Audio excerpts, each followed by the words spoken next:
We've actually got stuff going here. How about that? Sure. So we're working on today's homework set number 16. We only have one more homework set, 17. It's due on Monday. Or, sorry, Wednesday. And then we'll review Monday, and then that's it. Got 2 weeks left. We're done. So, when we look at this particular section, of course, we're going to put things into the connection with all of what we've done before. And as I had some discussions with Julia at the Math Center, the whole concept of p-value was a little bit difficult, maybe, confusing perhaps. So we need to get that kind of cleared up today with regards to this assignment, and then finish that off for the next assignment. Yep. Note that assignment number 17 is not online in the online textbook publisher site. Assignment number 17 is right here in assignments. 17, click, boom, as Hamilton would say. So we've got these 3 problems, and that's it. So once again, what I would want for you to do would be to do the problems, then come into class and we'll talk about them, and if you have any questions, we'll answer all your questions, and get that all set. So that'll be for next time. For this time, then, we're looking at homework set number 16. And we have 2 different things that are happening here. But they're under this major heading of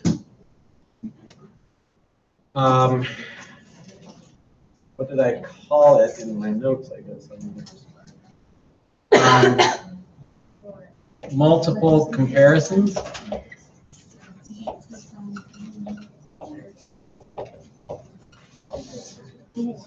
Okay. So what are we talking about here in this section? Oh, by the way, the people in the business management or the building management say that they have fixed the air conditioner for us. So we should not be as warm today as we have been in the past. So that's positive. All right, so then the question is, for this homework set that we just did, are we comparing proportions, means, or standard deviations? Proportions.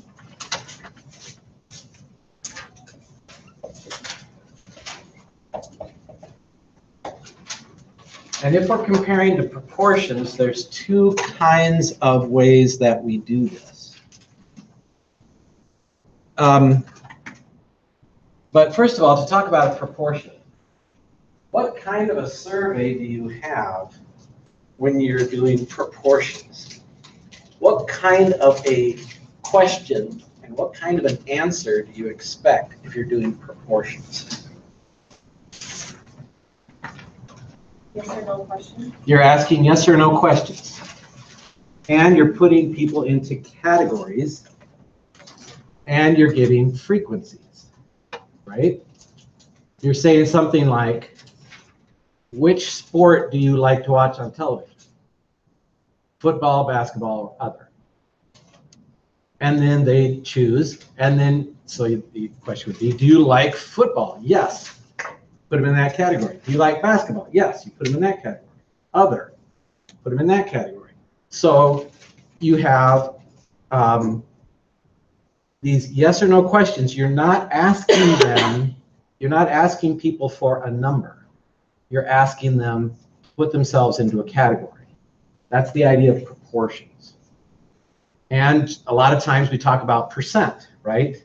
This many percent of people are in a particular category, all right? Now there are 2 main types of hypothesis testing that we have here. And so we have to think about the types of data that we're going to have for this. The first type of multi-group comparison with proportion is called goodness of fit.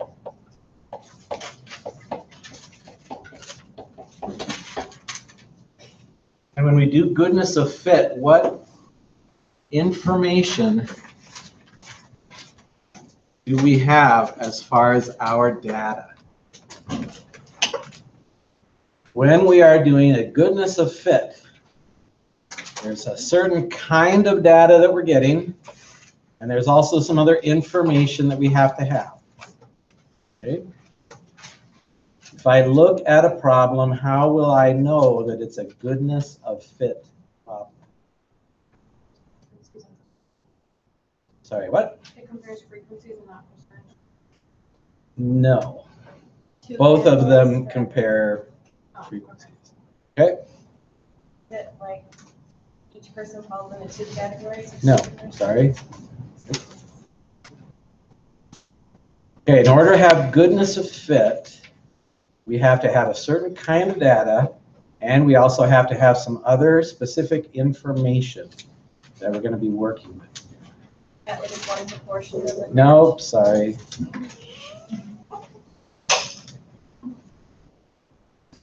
Observationally given.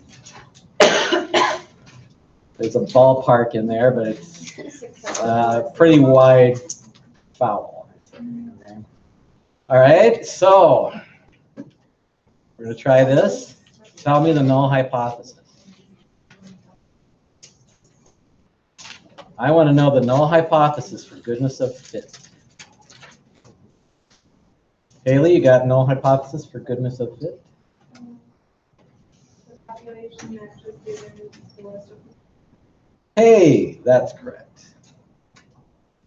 So what do we have to have in order to have that null hypothesis?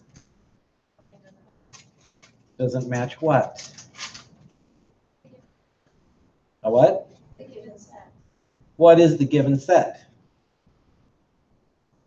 Given set of what? No. Haley? Proportions.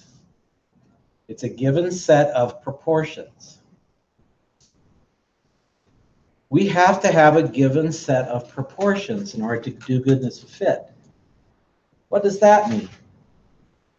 Somebody has to have a list of proportions that they think is the thing that's going to happen for us. Why would you have a list of proportions? You would have more than one category. You would have more than two categories, probably. You're going to have a list of categories, and for each thing in that category, you're going to have a proportion. This many airplanes are on time. This many airplanes are delayed by weather. This many airplanes have mechanical trouble or something else. So you're going to have a list of categories, and for each category, you're going to have a given proportion that somebody says it's supposed to have. And then the question is, does your survey or your data, does it fit that list of proportions that you have been given? Let me just help you out maybe just a little bit and tell you, this is the hardest thing about this particular question, is knowing what the null and alternative hypotheses are and interpreting them correctly, okay? You have to know what is being talked about for you to be able to do a hypothesis test. You have to know what the null and alternative hypotheses are, and you have to be able to take it through to the end, and then when you get to the end, you have to be able to say what it is that you actually proved. If you don't know what you're talking about, you're not going to know how to say the thing at the beginning or the thing at the end. The calculations, although they might take some time, they won't be very complicated. Once you look at the formula, it's really pretty easy to do those calculations. The question is, what is the idea? What is the concept of the problem? What are we trying to figure out? When we look at goodness of fit, what we're saying is that there is a list of categories that have a given set of proportions, and we're comparing our data to that given list of proportions. Now that's in the hypothesis test, okay, H0 that I told you. But do you actually understand what that means? I didn't for a while. It took me a while to figure out what's going on. All right? So, in the goodness of fit, we're talking about proportions. We have to have a list of categories.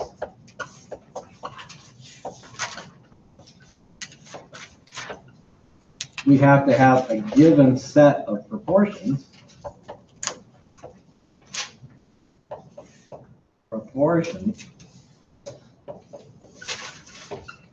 And then we have to have our observed data. How many people are in each category? That's what a goodness of fit requires us to have. We have to have some set of categories, some given information that somebody ahead of time said they fit this particular pattern, and then we have to have observed data to make that work. Okay? So, how is that different from the second one? Second one is called a test of independence.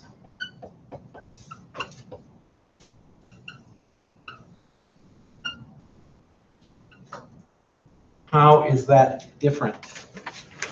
How is the test of independence look not like a goodness of fit problem? What's the difference for a test of independence? The data is not arranged in the same way. What does a test of independence have that goodness of fit does not have?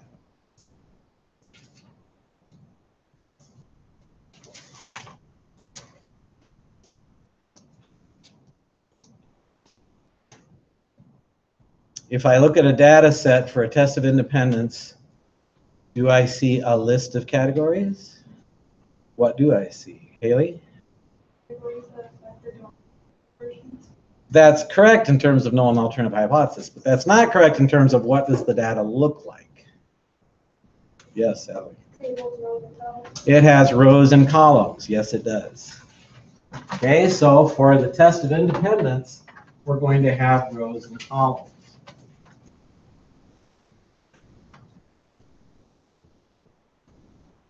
So we have something like different age categories and different doctors that people see, or different ailments that they have. Or we have a list of different treatments for a particular disease and how many people had different results. Did they get better in 6 months or 12 months, or they didn't get better, or whatever, okay? So we have rows of information and columns of information, and then our ultimate goal will be then to ask the question, do those categories affect the proportions? If somebody is taking a certain medicine, does it change what happens to them? Is it a different kind of a thing? Or you could say something like, if somebody's in the welding program, do they have a higher use of health insurance? Are there more people that have health insurance in the welding program than there are in some other program? And we're not just comparing one thing, we're comparing a bunch of different ones. All these different programs, all these different categories, they're all being compared all at the same time. All right.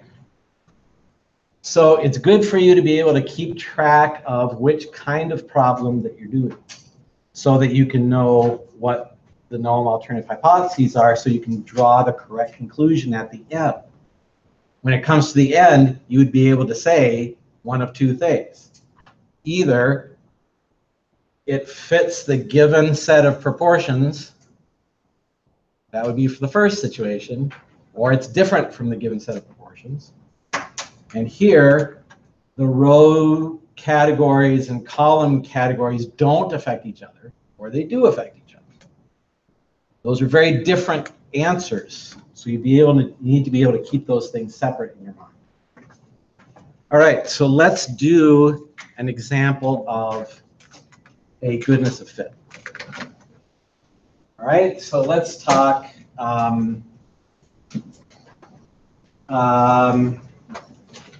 salad. Okay. So, I want a list of ingredients that you do not put on your salad.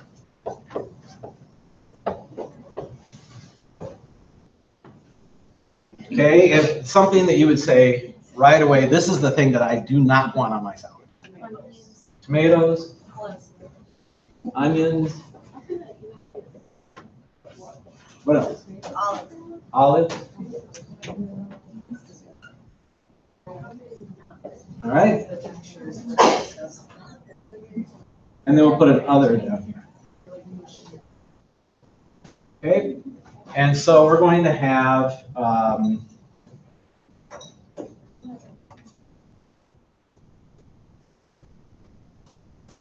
a given set of proportions. So let's say that this survey has been done in the past, and it was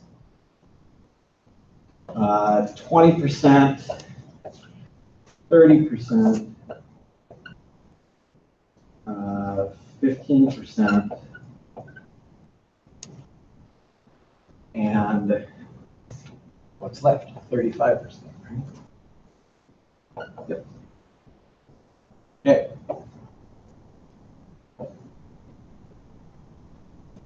So, let's do a quick survey.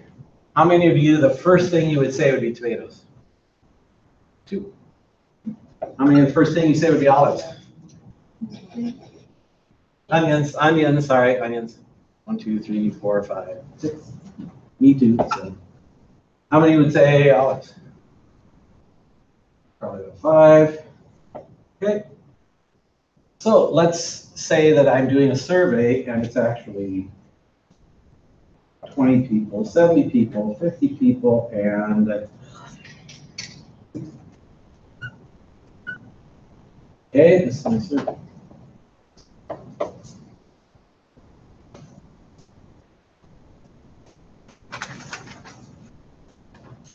All right.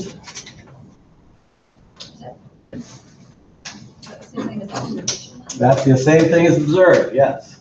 When I say how many people are in each category, that's the same as my observed value.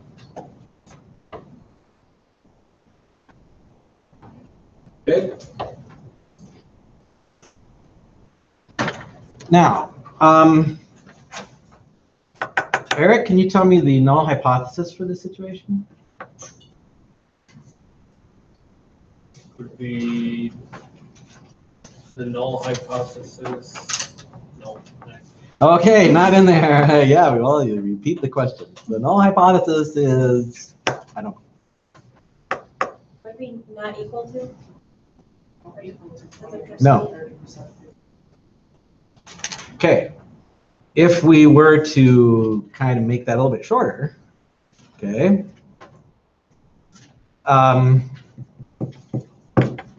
Lisa Peterson, can you tell me what that? No? Oh, wow. Abby? All right. Over to you. Amber? Tell me the null hypothesis there. Population matches given list of proportions. Okay, the population matches the given list of proportions. The alternative would be what? At least one proportion doesn't match. At least one proportion doesn't match. Okay. So this is always true. In this situation, population matches the list of proportions. Alternative, at least one proportion doesn't match.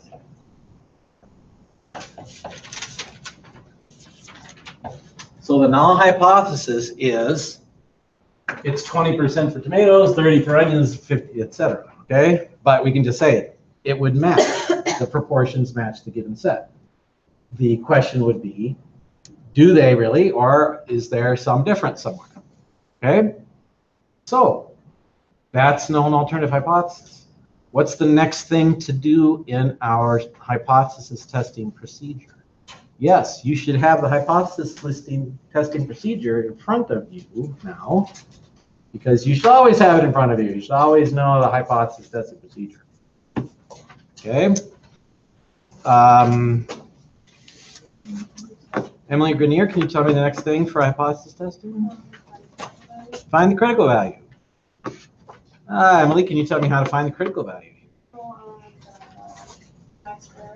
Okay, and where do we look?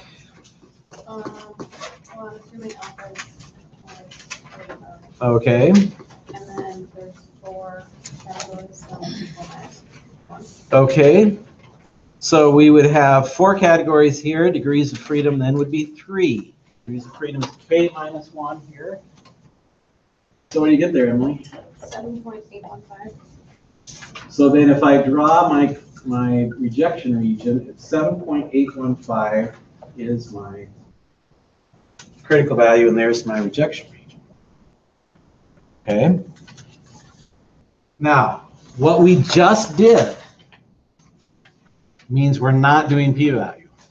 Okay. What we just did, when we find the critical value in the rejection region, we're not using the p-value method. We're using the traditional method. We're not talking p-value right now. Okay?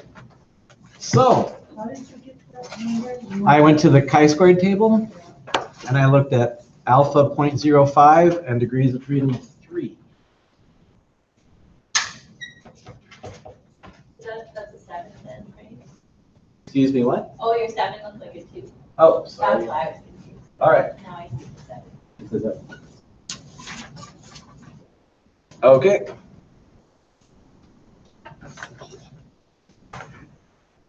All right. Nikki, what do we need next? Our expected frequencies.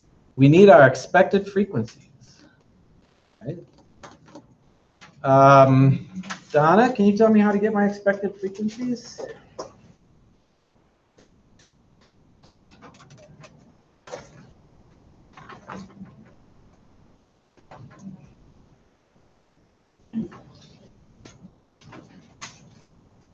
Can do that at the moment. Oh, okay. We multiply,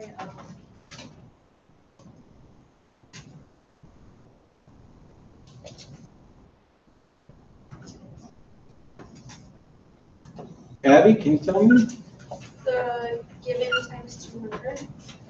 Okay, the given proportions times the total number of people surveyed. And this was 200. So we're going to take each of our given proportions and multiply it by 200 in order to get our expected frequencies. 1% times 200. 0.20 times 200. Yeah.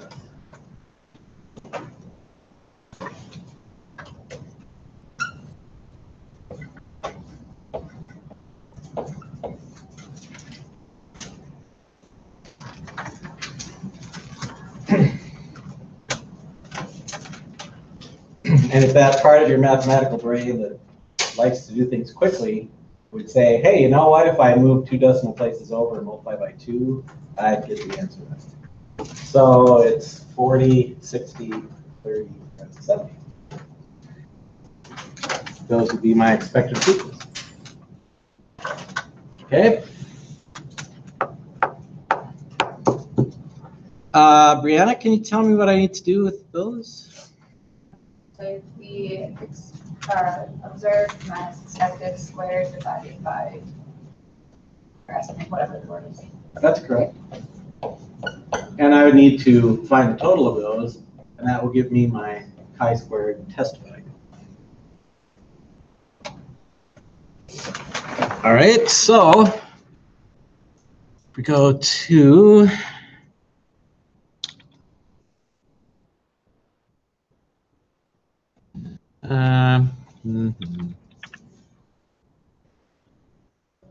that.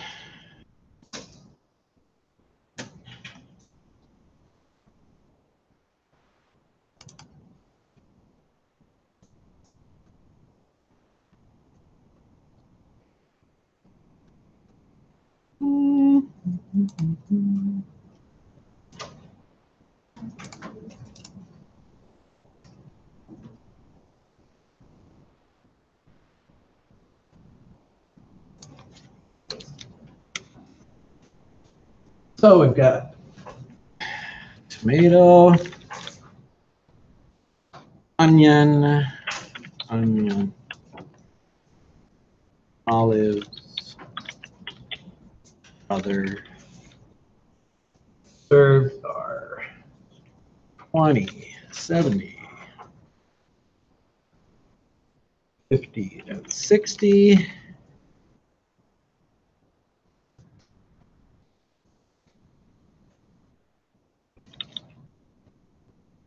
That's not going to get me what I want, so let's go back here.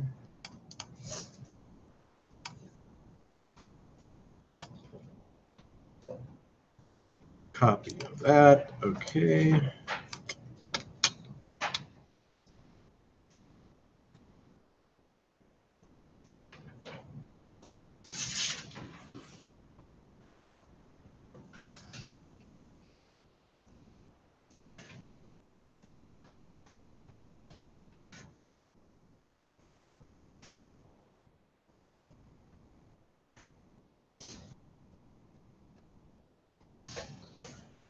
And then this would be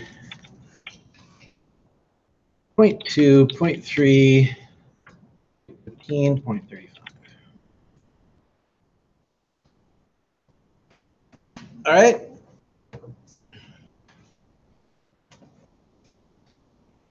So when you do this, you should come up with chi-squared numbers of 10, 1.67, 13.33, and 1.43. Adds up to be 26.43 approximately. Okay. It's pretty good for you to be able to come up with these numbers. So does anybody have any question about where these numbers come from?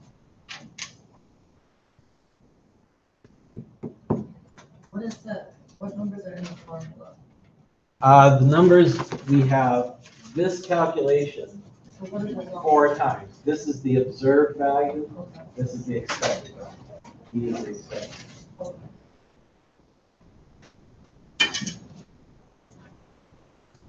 All right. How will this work on the test?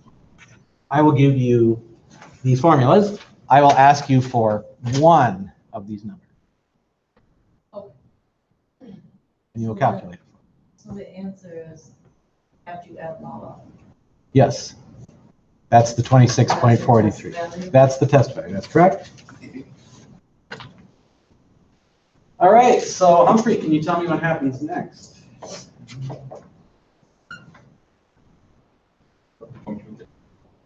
Okay, so we compute the test value, and we got that to be 26.43. So Humphrey, what comes after we compute the test value?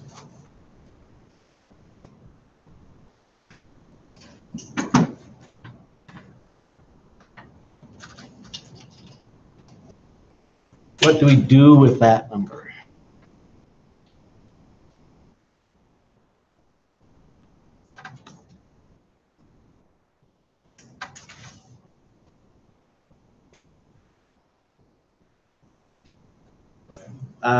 Well, no.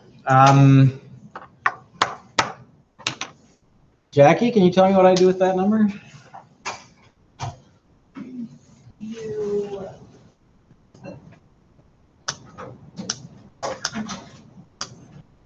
got that? That's value, and then you decide whether or not you're going to reject it. Reject. The null. That's correct. We are going to decide whether or not to reject the null hypothesis. And we're gonna-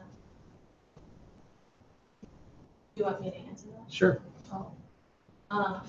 So it is in the rejection region, so we are rejecting it. Rejecting what? The null. Okay. It, sorry. We are rejecting the null hypothesis. Emily S., can you tell me what that means? I think there is without Is it. not. For what? To prove. What? Prove what? The alternative hypothesis. I didn't say all the words. I don't know. Okay. So then, on the exam, you'll now remember them all. So we'll say them. There is evidence to prove H1. Okay. Evie, what does that mean?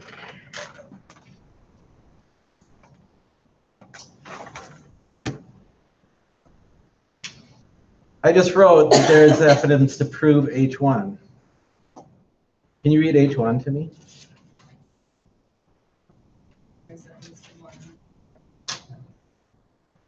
Okay.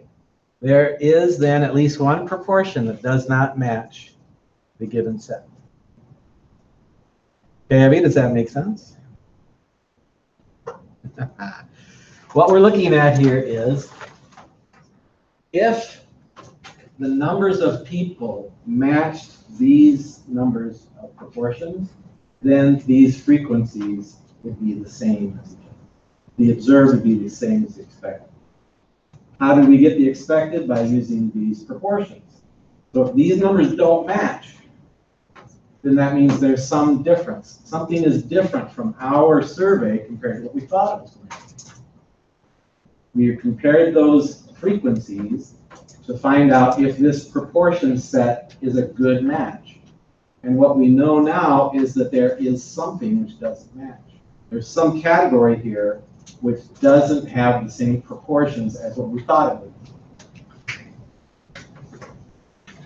All right? That's all that this test can tell us. The only thing that the chi-square test of goodness of fit can tell us is that there is something that doesn't match. But now we want to find out what that something is. Okay.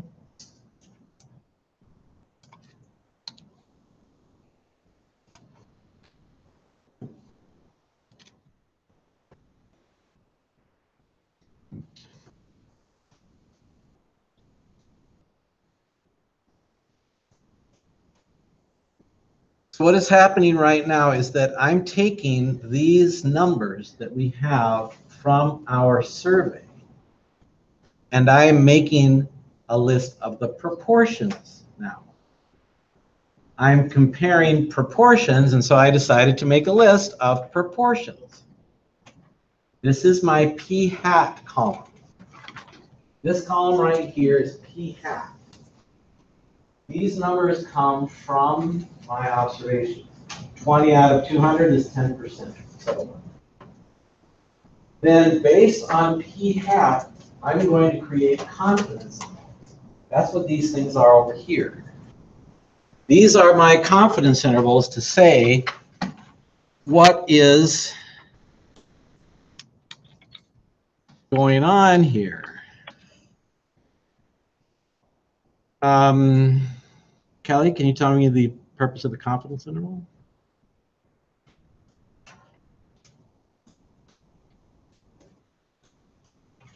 Second again. Well, I don't want to give you a second, unfortunately.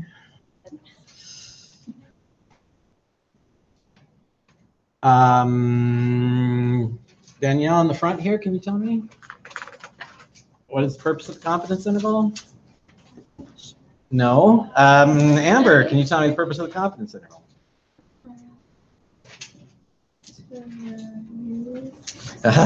Okay. Sample to measure. All right. I have said this at least 10 times. I'll say it at least 10 more. I am going to ask you this question every class period. I'm going to put this question on the test. And you need to know the answer to this question. The purpose of the confidence interval is to measure something about a population from a sample. What specific things are we measuring here? We are measuring proportions. So these confidence intervals are telling us where the population proportions are. And they are based on the sample. Because these are based on the sample, that means p hat is always in the middle of these intervals. So we don't care that p hat is in the middle. That's how it's supposed to be. What we're concerned about is how do these numbers compare with the given set of proportions? The given set is 20%, 30%, 15%, and 35%. When we go through that list, do we have something that's different here? Do we have a proportion that doesn't match the given set? Here is the given set. Here is where our measurements are. Do we have anything that doesn't match the given set? Well, how do we know that? We're looking at this interval, and if this interval does not contain these numbers, then that means this interval is different. So this is telling us where the difference is. Is this interval different from the given set? That will tell us if the proportion doesn't match. Is this Okay. number 2 test of independence? What are we doing? No. Okay. I apologize, Natasha. This is something that's not in the textbook. This is something that we're doing in class. It's not the test of independence yet. This is doing the end of the goodness fit. Right? Just another way to kind of. It is. It's using confidence intervals instead of hypothesis testing. You will be given these confidence intervals. You will not be expected to find them. What's Peter said? You answered. Well, there we go. So you're saying that tomatoes, onions, and olives don't fit in those, so doesn't match. Okay, when you say tomatoes, onions, and olives don't fit in those, are you saying that this proportion Does not fit. does not fit in here? Okay, so then what we are actually saying is the proportion for the group that we measured is what this is. This is less than what we expected. So the proportion for P for tomatoes is less than the given.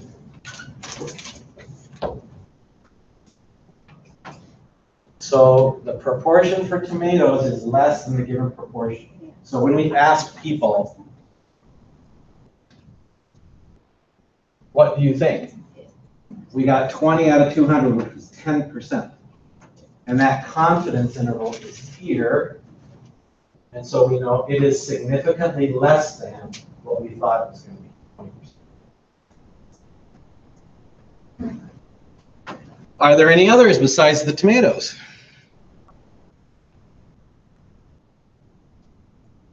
What about the olives?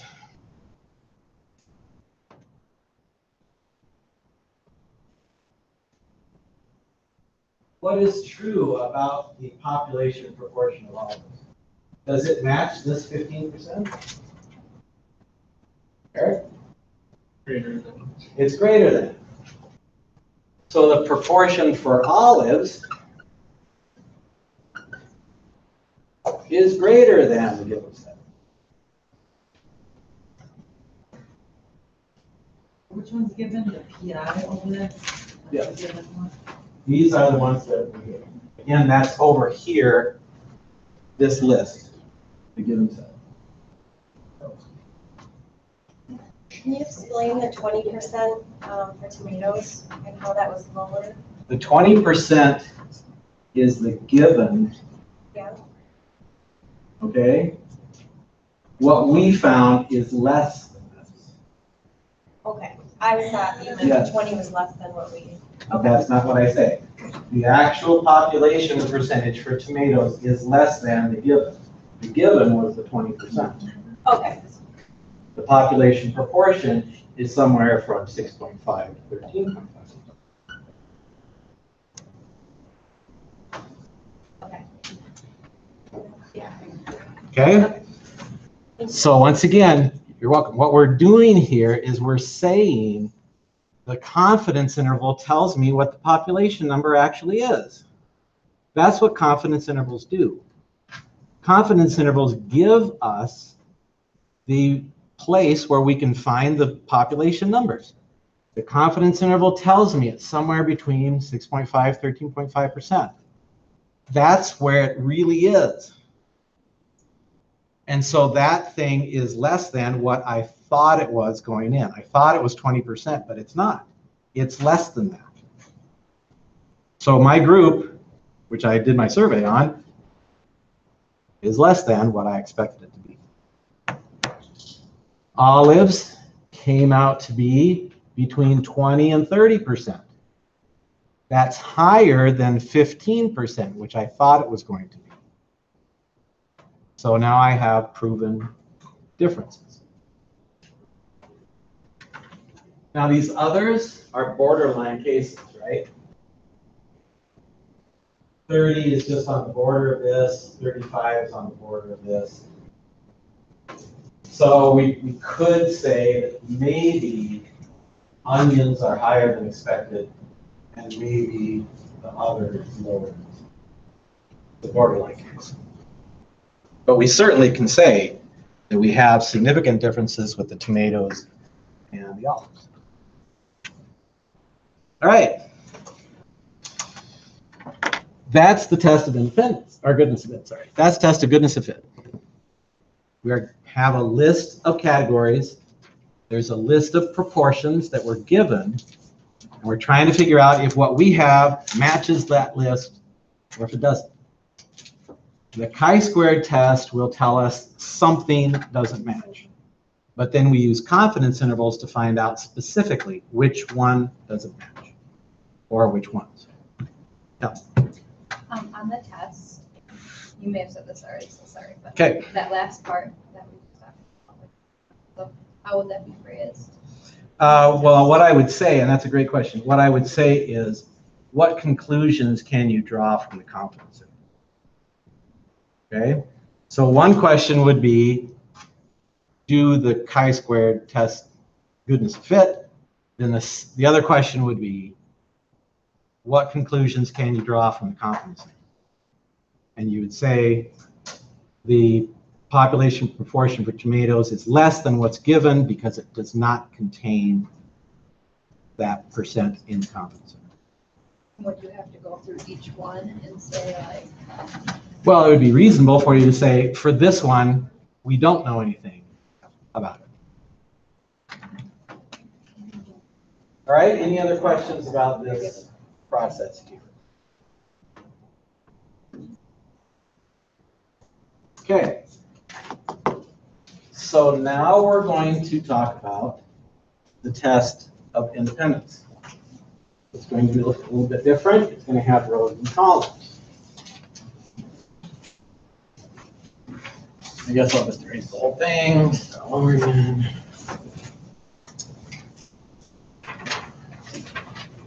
Right? So,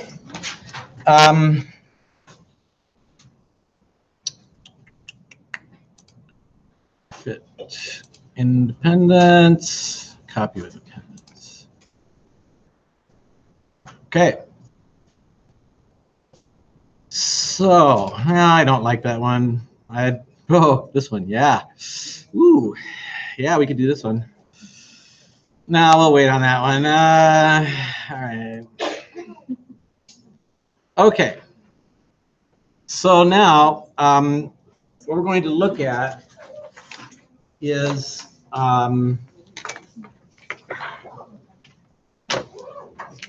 this in here? I think it's. We'll leave that Clinton-Trump thing for next time. No, it's not in here. Okay. Oh, sure, we could do this. So what I'm looking at is I'm going to put people into categories. And I'm going to say that there are people in specific categories of blood pressure and hemoglobin. And so I'm going to say, here are people in 3 categories: low, medium, or high blood pressure, and low, medium, or high hemoglobin. We use letter C for hemoglobin. Ha. Why not? Okay, so I want to know how to do a hypothesis test for this.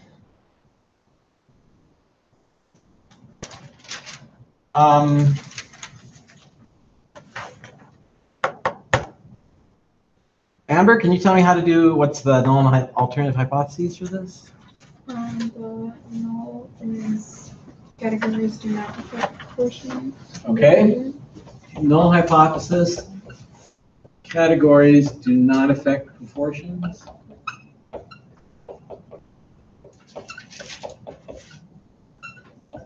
And the alternative? Categories do affect proportion. Categories do affect proportions. But do not.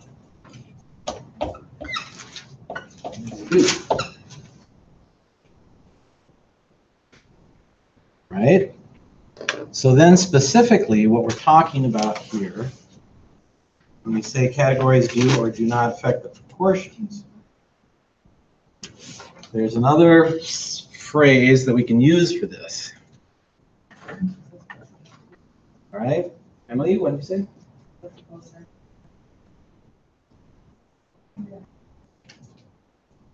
They do not affect.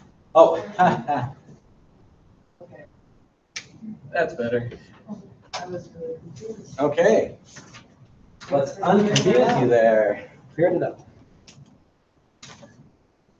Categories do not affect proportion, and there's only one word. Not. Right. Good.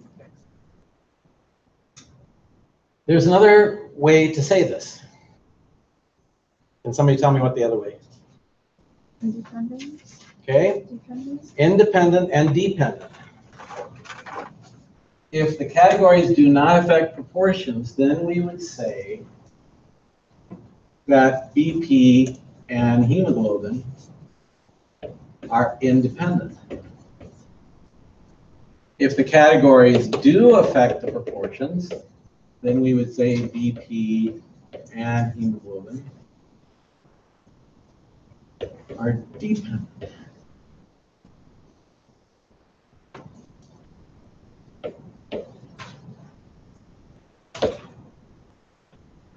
Now, we don't know, at least I don't know, which direction this might be. Could it be that hemoglobin makes you have a higher or lower blood pressure? I don't know the answer to that question. But I'm not going to be able to figure it out either. All I will be able to do at the end of this process is to say that there's some kind of an effect. There's some kind of a relationship. I don't know what it is.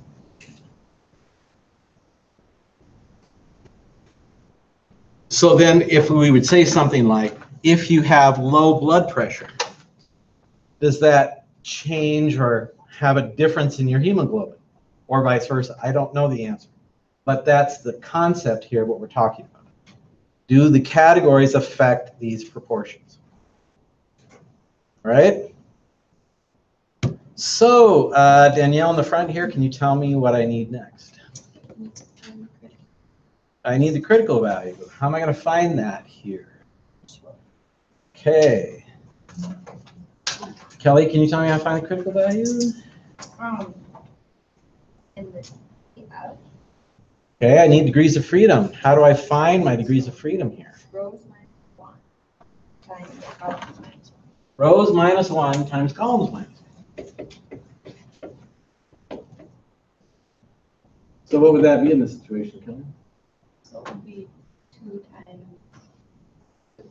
2 times 2, which would be 4. Okay, so now, where do we look? So Amanda, can you tell me where we need to look next?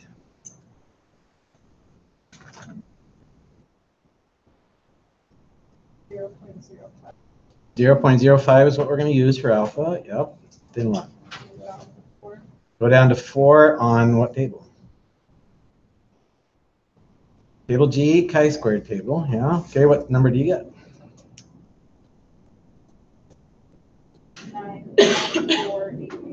9.488. That's my current.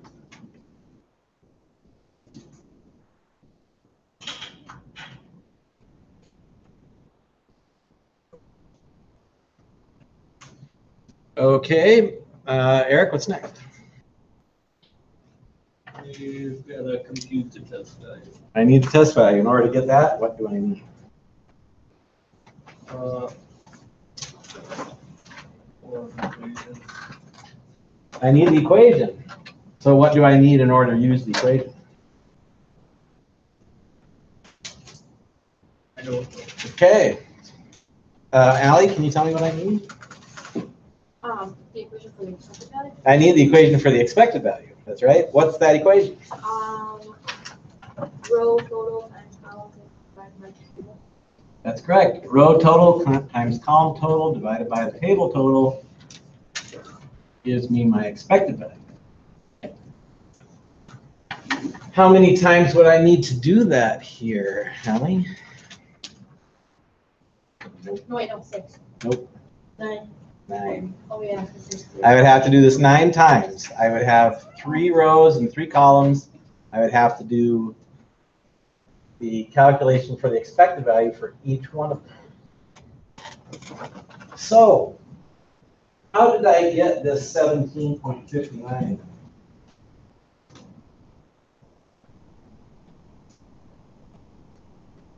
Emily Grenier, can you tell me how I got 17.59?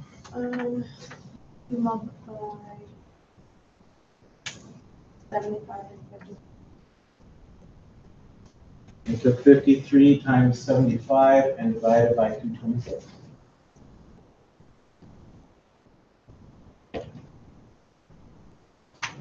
That would give me 17. After I get my set of 9 expected values, I would then need to go through and do my chi-squared, observed minus expected squared over expected, and add all those up.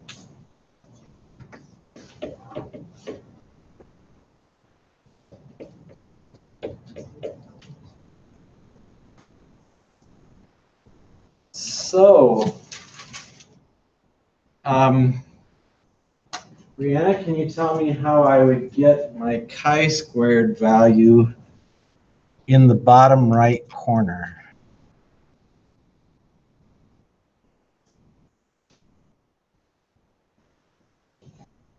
In the bottom right corner of the table. I have a 1.20 in the bottom right corner for my chi-squared value. You tell me what numbers I'd be using to get that. Get that one.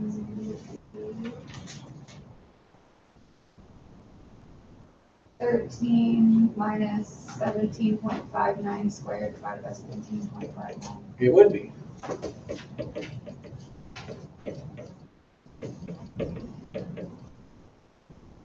That would be one example of one of those numbers.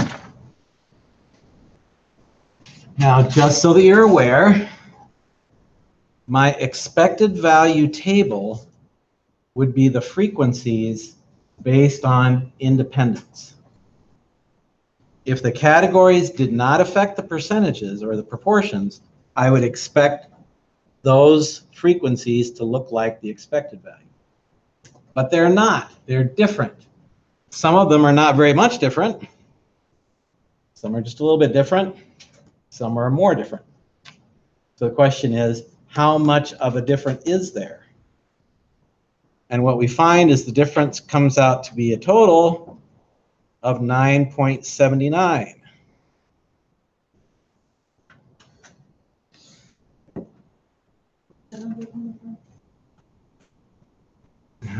Okay, these numbers are the numbers of people in the different categories in the survey. These numbers are the expected values which came from this formula. The row total times column total divided by the green. These numbers in this table, the chi-square table, come from taking this two sets and putting them together using this formula. That's where these 9 numbers come from. And then when we add all 9 of those numbers together, we get a value of 9.79. Chi-squared. Yes.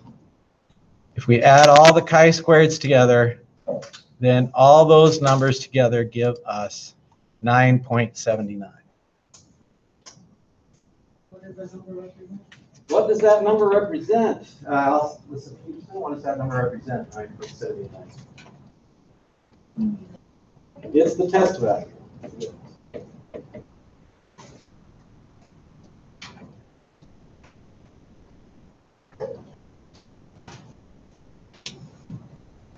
All right, Evie, what do we do with that?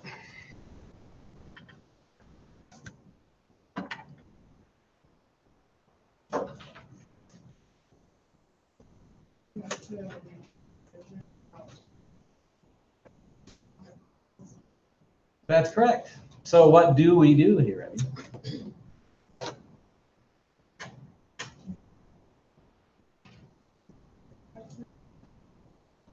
Well, you had a 50-50 chance, right? Okay. Is the test value in the rejection region? Yes. So we reject the null hypothesis. Okay. 9.79 is here. So therefore, we reject the null hypothesis. Haley, what does it mean when we reject the null hypothesis? There's enough evidence to show the alternative. Okay, there's enough evidence to prove the alternative hypothesis. What does that mean, Haley? What does that mean?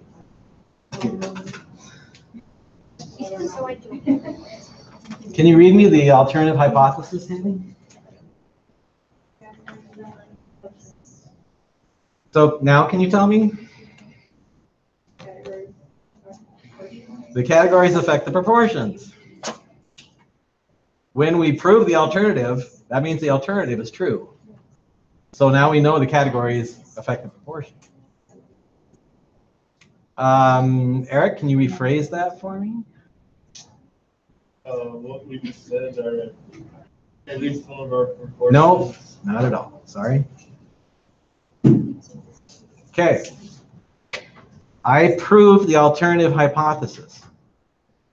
So far, I've been told categories affect the proportions. I don't know what that means in relation to the data set that I have. I want to know what it means in relation to the data set that I have.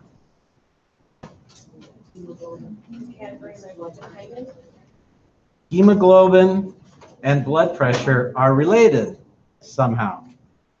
We don't know if hemoglobin affects blood pressure or blood pressure affects hemoglobin.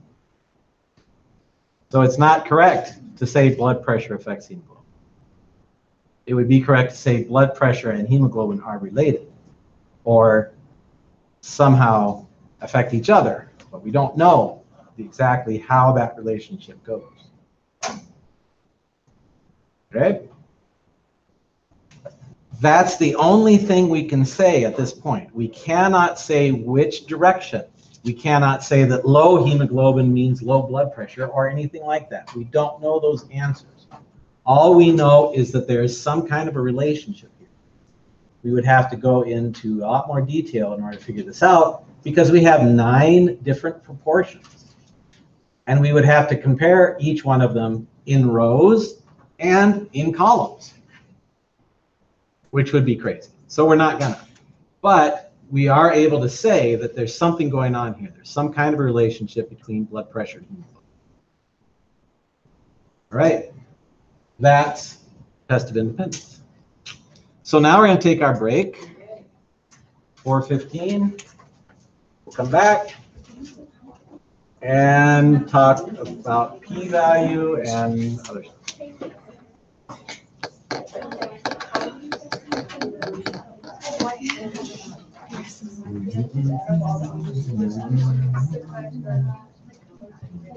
But don't, yeah, so like, there's like 1945. Is, on the tax, because I know like the tax question. The tax value. No, I will only have you figure one of those numbers. Yeah. I did. The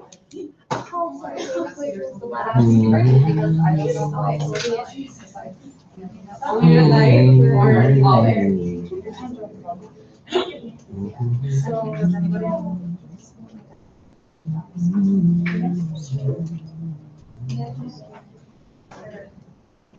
just want to, you know, try to, they just don't, you know?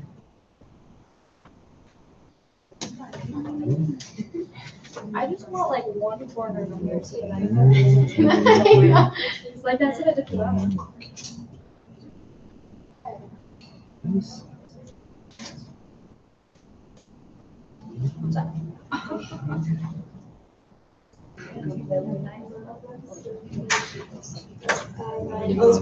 This is on top.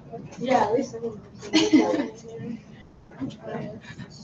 Once there's more than one. I need to have it like second time. Okay, so I gotta stop this one.